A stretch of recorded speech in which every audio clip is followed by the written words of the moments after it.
Welcome back to the Daily Poem here on the Close Reads Podcast Network. I'm David Kern. Today's poem is by Dorothy Parker. It's another Christmas poem, in keeping with our recent tradition, and we'll try to drop in a bunch of Christmas poems here before Epiphany. For the 12 days of Christmas end, we'll keep it up. Dorothy Parker was born in 1893 and died in 1967. She was a poet, writer, critic, and satirist.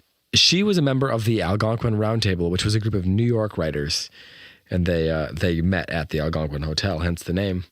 If you're interested in learning more about what all those writers were up to, you can Google that and find out more. But it was quite a famous group, and with quite a famous output as well. Dorothy Parker rose to acclaim and success through The New Yorker, where many of her works were published.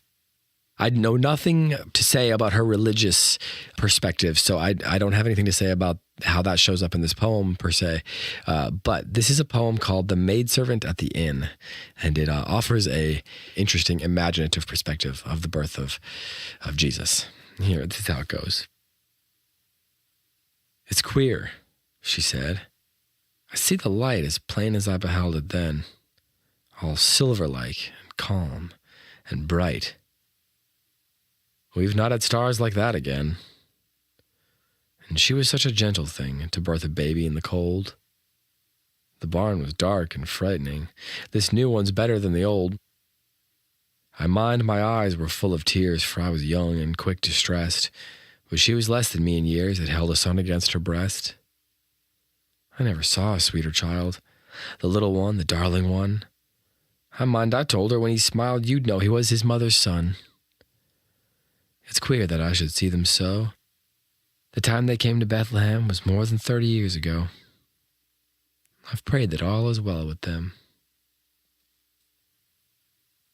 That ending is so great.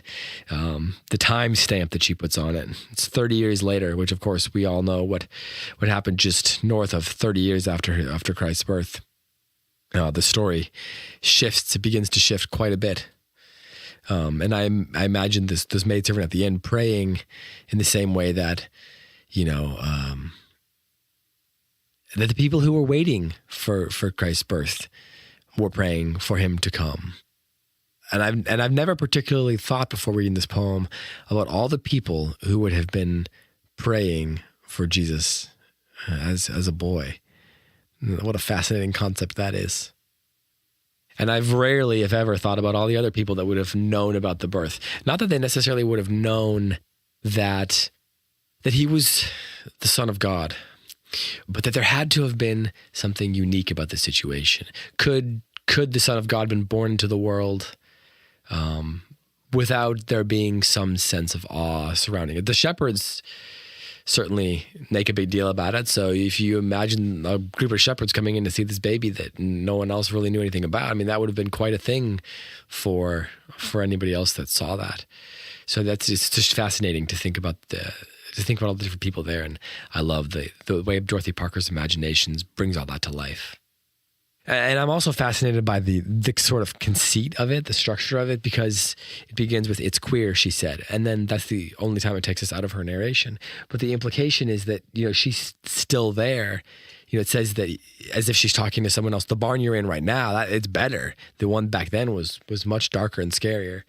So she's recalling the story. I wonder how often she recalled this story to guests. Were there people that were coming to this inn and this barn, to this wherever it was, because they had heard of what had happened there so many years before?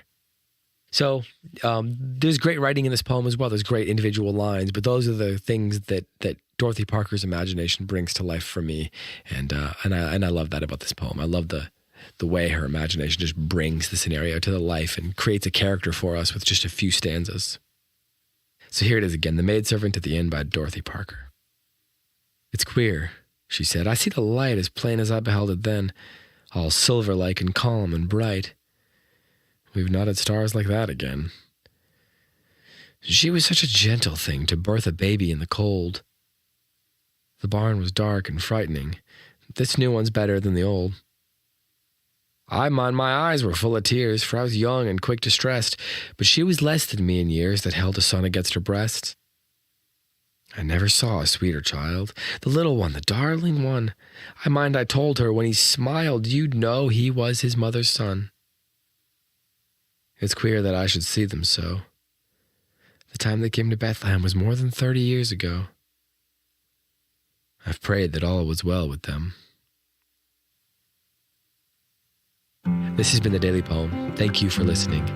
Be back tomorrow with another poem for you.